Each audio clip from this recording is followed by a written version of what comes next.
उत्तर प्रदेश में मुसलमानों का जो कंडीशन है वो थर्ड जेंडर वाली कर रखी है कि जब थर्ड जेंडर होता है ताली बजाने वाले दरिया बिछाने वाले वो कर रखी है। तो मुसलमान वहाँ का समझ चुका है। आज ये जो अबू आज़मी है इसके पेट में लेबर पेन होना शुरू हुआ, इसके पेट में उड़द चावल पकने शुरू हुए। इसने सोचा कि आज़म खान जेल में क्यों ना मैं आज़म खान बन जाऊँ। तो हर कोई अहमद टहमा शक्ल उठाकर आ जाए आज़म खान नहीं बन सकता, जैसे हर कोई टपोरी सलमान खान नहीं बन सकता। सबकी रैली में 500 रुपये वाले आते हैं क्या? बारिश हो रही है, आंधी तूफान हो रही है, उनके फैन चिपके पड़े हुए हैं। क्यों पड़े हुए हैं? शिद्दत, वफादारी, उनसे मोहब्बत। उनको नजर आ रहा है कि शायद ये एक ऐसा आदमी है जो हमारा लीडर बन सकता है। देश ने अगर कह दिया कि मुल्ला मुलायम है तो मुलायम सिंह यादव का मुझे बताओ कि वो कभी नमाज पढ़ते हुए नजर आए, कभी रोजा रखते हुए नजर आए? अफ्तार तो करते हैं नहीं, अफ्तार तो सारे करते हैं। ये ढोंगी सब दस्तरखान बिछा लेते हैं मुसलमानों को बेवकूफ़ बनाने के लिए। इनको ये लगता है कि भारत का मुसलमान सिर्फ दरिया बिछाने के लिए आया और सारी जिंदगी दरिया बिछाएगा। नमस्कार, आप देख रहे हैं R24 न्यूज़। मैं आपके साथ राशिद। उत्तर प्रदेश चुनाव नज़दीक है, जगह जगह जा रहे लोगों से बातचीत कर रहे हैं। आज हमारे साथ है अमन रिजवी। बातचीत करेंगे जिस तरह से योगी आदित्यनाथ कह रहे हैं कि 350 पार होगा, अखिलेश यादव कह रहे हैं 400 पार होगा, वहीं वैसी साहब कह रहे हैं कि 100 सीट पे चुनाव लड़ेंगे और 100 जीतेंगे। तो इन तमाम मुद्दे बातचीत करेंगे। तो पहला सवाल मैडम आपसे यही है कि अबू आज़मी कह रहे हैं कि हमें हिस्सेदारी नहीं चाहिए, हमें दरी बिछाना ही पसंद है, क्या कहना चाहेंगे? अबू आज़मी का पहले तो मुझे आप स्टेटस बताइए, क्या स्टेटस है उसका? वो अंडरवर्ल्ड से आता है, वो एक क्रिमिनल माइंड बंदा है। अगर आप उसका देखें हिस्ट्री केमिस्ट्री, ओखला में उसकी करोड़ों की प्रॉपर्टी इलीगल प्रॉपर्टी है। तो उसकी शक्ल आलू की सी शक्ल है, कम से कम शक्ल अच्छी हो तो इंसान बात अच्छी कर। समाजवादी पार्टी के नेता, समाजवादी पार्टी के नेता अभिनेता होने से कुछ नहीं होता। आप किसी पार्टी के साथ जुड़कर पूरी कौम को गाली अगर आप दे तो आपसे बड़ा गद्दार, आपसे बड़ा देशद्रोही कोई हो ही नहीं सकता। मुझे समझ में नहीं आती कि उन लोगों को ऐसे पार्टियां रख कैसे लेती हैं। जैसे उसने कहा हमें दरिया बिछानी पसंद, तो तू दरिया बिछा, हम तो बाकी दरी बिछाते चले आ रहे हैं। मुसलमानों ने कब कहा कि हमें प्रधानमंत्री बनना है? ना हम बन सकते।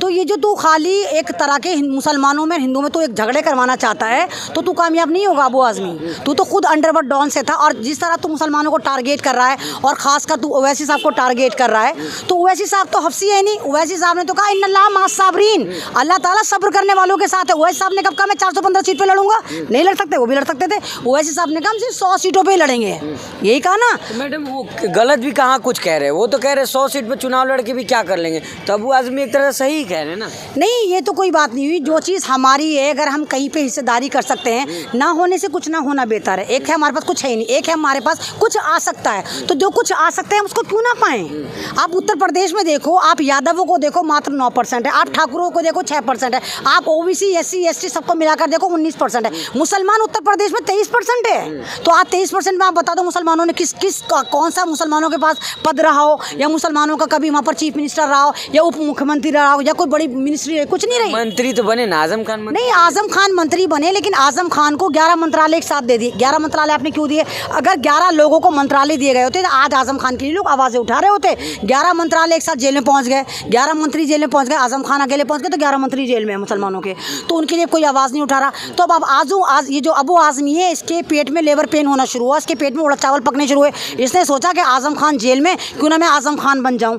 तो हर कोई अहमद टहमा शक्ल उठाकर आ जाए आजम खान नहीं बन सकता, जैसे हर कोई टपोरी सलमान खान नहीं बन सकता, ऐसे हर कोई आजम खान नहीं बन सकता। तो पहले अपनी शक्ल तो देख ले, तू आजम खान बनने लायक है या नहीं है? नहीं तो मुसलमान तो भरोसा दिखा रहे हैं ना, YM समीकरण चलेगा। अबू आज़मी कह रहे हैं मुसलमान यादव साथ साथ है, अखिलेश के साथ है।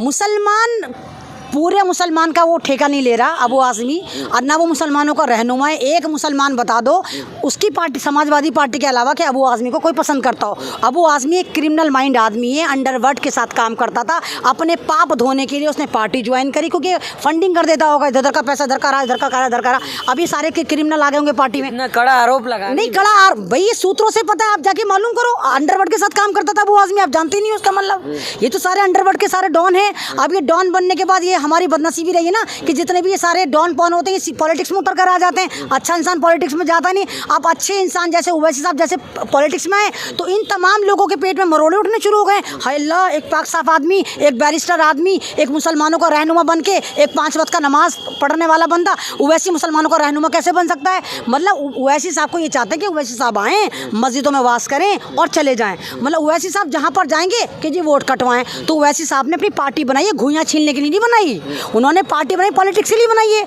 और जब हमें पता है कि उत्तर प्रदेश में खाली 125 सीटों पर मुसलमान फैसला कर सकता है, 415 सीटें उत्तर प्रदेश की, अगर 125 सीटों में मुसलमान वोट भी नहीं डालता तो क्या उत्तर प्रदेश में सरकार नहीं बनेगी? तब भी बनेगी। तो ये क्यों नहीं दिखा रहा खाली ओवैसी ओवैसी ओवैसी मुस्लिम वोट कट जाएंगे ना मैम, मुस्लिम वोट मुसलमान, मैंने क्या कहा, मुसलमान वोट भी ना दे तब भी सरकार बनेगी। मुसलमानों का वोट तो वैसे भी संगठन नहीं है, कुछ कांग्रेस में जाता है, कुछ मायावती को जाता है, कुछ अखिलेश को जाता है। अब अगर कुछ ओवैसी को भी चला जाएगा तो तुम्हारे कौन से लेबर पेन क्यों हो रहे हैं तुम्हारे?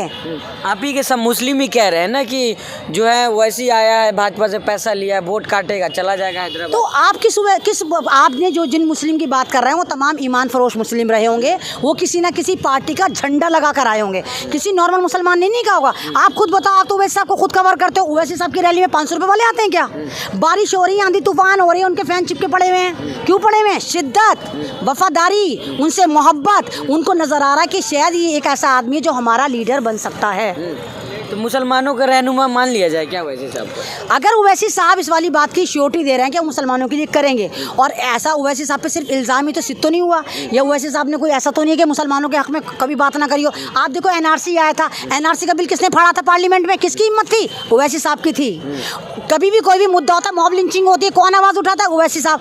तमाम मुसलमानों के लिए काम तो ओवैसी साहब करें, और बी टीम का खिताब भी ओवैसी साहब लेकर आए, तो किसको बेवकूफ़ बना रहे हो? मुस्लिम ही कहते हैं ना कि वैसे कुछ भी बोल के चला जाता है, उसके ऊपर कुछ नहीं, केस भी नहीं होता, ना ही वो जेल जाता है। ओवैसी साहब जो हैं वो संवैधानिक तरीके से एक बहुत ही उम्दा बात रखते हैं। ओवैसी साहब ऐसे आके फटे हुए ढोल की तरह भौंक के नहीं जाते हमारी तरह कि हमारे कुछ भी भौंक कर चले गए। तो ओवैसी साहब एक पढ़े लिखे इंसान है, वो तमाम ऐसे पॉइंट लेकर आते हैं जिस पर कोई भी कार्रवाई ना हो। तो जब वो संवैधानिक तरीके से बोलते तो कार्रवाई कौन करेगा? किसमें हिम्मत है जो कार्रवाई करेगा? अखिलेश यादव जब कह रहे हैं मुल्ला मुलायम है, कह रहे हैं मुसलमानों को हक मिलेगा, फिर दिक्कत क्या है? मतलब अखिलेश ने अगर कह दिया कि मुल्ला मुलायम है, तो मुलायम सिंह यादव का मुझे बताओ कि वो कभी नमाज पढ़ते हुए नजर आए, कभी रोजा रखते हुए नजर आए? अफ्तार तो करते हैं नहीं, अफ्तार तो सारे करते हैं। ये ढोंगी सब दस्तरखान बिछा लेते हैं मुसलमानों को बेवकूफ़ बिछाने के बनाने के लिए। इनको ये लगता है कि भारत का मुसलमान सिर्फ दरिया बिछाने के लिए आया और सारी जिंदगी दरिया बिछाएगा। तो भारत का मुसलमान भी डिजिटल हो चुका है। टोपी पहनते हैं, योगी आदित्यनाथ खुद कह रहे हैं अब्बा जान का लकब दे रहे हैं उनको, तो फिर आप लोग मुसलमान को अबू आजमी इसलिए से तो मुसलमान नहीं हुआ। अबू आजमी तिलक लगाता है, मंदिरों में जाके घंटे बजाता है, तो अबू आजमी से मुसलमान की पद भी छीनो।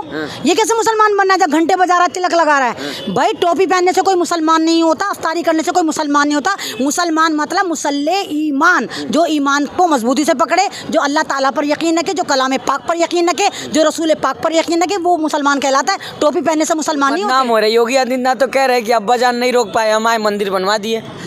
योगी जो है बेचारे हमारे पपीता बाबा भी हैं जो सिर्फ बकवास करने के लिए पैदा होते हैं। ना तो मंदिर इन्होंने बनवाया, ना मंदिर बनेगा। कौन सा राम मंदिर? वहाँ पर आरएसएस का कार्यालय बनना है, जहाँ से और गुंडागर्दी चली जाएगी, क्योंकि नागपुर का जो एक विस्फोटक कार्यालय था वो कम पड़ गया है, वहाँ आतंकी थोड़े कम बनना है। तो अब उत्तर प्रदेश में नई फैक्ट्री लगाई जाएगी फैजाबाद में, जिसको राम मंदिर का नाम दे रहे हैं। अपने मैनिफेस्टो में तो रखे थे ना कि हम आएंगे राम मंदिर बनवाएंगे। मैनिफेस्टो में इन्होंने रखा था राम मंदिर का पूरा श्रेय शिवसेना को, महाराष्ट्र को जाता है, इनका नहीं है। राम मंदिर बनाने में उद्धव ठाकरे के खानदान का हाथ है, इनका कोई हाथ नहीं है। ना राम मंदिर बनेगा, जब भी तो राम मंदिर नहीं बना, जब तो मथुरा काशी बाकी है, ये काशी बाकी है। इस मस्जिद को शहीद, उस मुसलमान को मार, इस किसान को मार, इस जवान को मार, इस पत्रकार को मार। साथ सबका विकास का नारा दे रहे हैं ना यहाँ। हाँ, तो सबका साथ सबका विकास ही, सबको बर्बाद, पूरा उत्तर प्रदेश को लूटने की तैयारी है। तो उत्तर प्रदेश बाकी डिजिटल हो गया। उत्तर प्रदेश को समझ में आ गया है कि राम के नाम पे हमारा पेट नहीं भरेगा, राम के नाम पर, मंदिर के नाम पर हमारे बच्चे नहीं पढ़ेंगे, राम के नाम पर हमारी बेटियां से क्यों नहीं रहेंगी, राम के नाम पर जय श्री राम के नारे को जिन्होंने बदनाम करे। सबको समझ में आ गया कि उत्तर प्रदेश का विकास वही पार्टी करेगी जो एजुकेशन की बात करेगी, जो महिला सिक्योरिटी की बात करेगी, जो हमारे जवान किसान बुढ़े की बात करेगी, जो पत्रकार की सिक्योरिटी की बात करेगी। उत्तर प्रदेश इस बार उसको मिलेगा। तो मोदी जी पर तो लोग विश्वास दिखा रहे हैं ना, कह रहे सबका साथ सबका विश्वास। मोदी जी के पास कोई विश्वास नहीं दिखा रहा। मोदी जी मन की बात करने आते हैं, फर्जी ट्वीट करते हैं, फर्जी 2-2 रुपये कमेंट वाले इनको हा हा हा वाह वाह वाह करते हैं।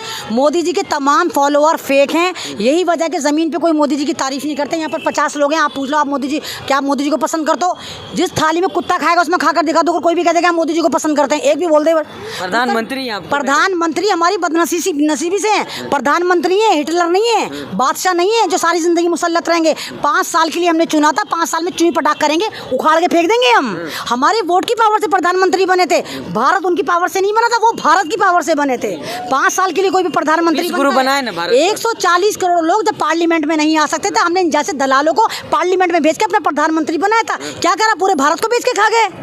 दिल विश्वगुरु हाँ बनाया, विश्वगुरु बनाया, बलात्कार में बनाया, बेरोजगारी में बनाया, मॉब लिंचिंग में बनाया, दफा 144 लगाने में बनाया, कर्फ्यू लगाने में बनाया, किसानों को बर्बाद करने में लगाया। विश्वगुरु बनाया, पूरे भारत की ऐसी तैसी मारने में विश्वगुरु बना दिया। आखिरी सवाल है मैडम, जिस तरह से कहा जा रहा है गठबंधन होगा, लेकिन कयास लगाया जा रहा है, अभी तय नहीं हुआ है, कहाँ देख रही है ओवैसी साहब मुत्तहिद कर पाएंगे मुसलमानों को? ओवैसी साहब तो मुझे लगता है कि मुत्तहिद कर चुके हैं। ओवैसी साहब की रैलियों में जो लाखों लाखों लोगों का आना, अरे कि जोश के साथ आना, एक जज्बे के साथ आना, तो उत्तर प्रदेश का मुसलमान भी समझ चुका है कि अब हम जुम्मन मुसलमान वाला रोल प्ले नहीं करेंगे, हम दरिया नहीं बिछाएंगे। वो भी चाहता है कि हमें इज्जत मिले। वो ये नहीं कह रहा कि हमें मुख्यमंत्री बना दो, लेकिन वो कह रहा है कि हमें मेन धारे में लेकर आओ। उत्तर प्रदेश में मुसलमानों का जो कंडीशन है वो थर्ड जेंडर वाली कर रखी है कि जब थर्ड जेंडर होता है ताली बजाने वाले, दरिया बिछाने वाले, वो कर रखी है। तो मुसलमान वहाँ का समझ चुका है कि अगर ओवैसी साहब आते हैं तो शायद हम मुख्य धारा में आ जाएं। चलिए, बहुत शुक्रिया हमसे बातचीत। शुक्रिया। तो ये थी हमारे साथ अमन रिजवी, जो तमाम मुद्दे बातचीत करी थे। साफ तौर पे कहना है कि मुसलमानों को मुत्तहिद कर पाएंगे ओवैसी साहब। अब चुनाव नज़दीक है, देखना होगा कि कितना मुसलमान जो है ओवैसी साहब के साथ जाते हैं। जिस तरह से कहा जा रहा है, अबू आज़िम की भी कह रहे हैं कि मुसलमान जो है अखिलेश यादव के साथ है। तो तमाम मुद्दे हैं, अब देखना होगा कि चुनाव में जनता किसके साथ जाती है। योगी आदित्यनाथ के वादे जो है वो कह रहे हैं 350 बार सरकार में वापसी आएंगे। तो देखना है कि कौन सरकार में आ रहा है और कौन जा रहा है। R24 के लिए उत्तर प्रदेश से मैं राशिद कमाल।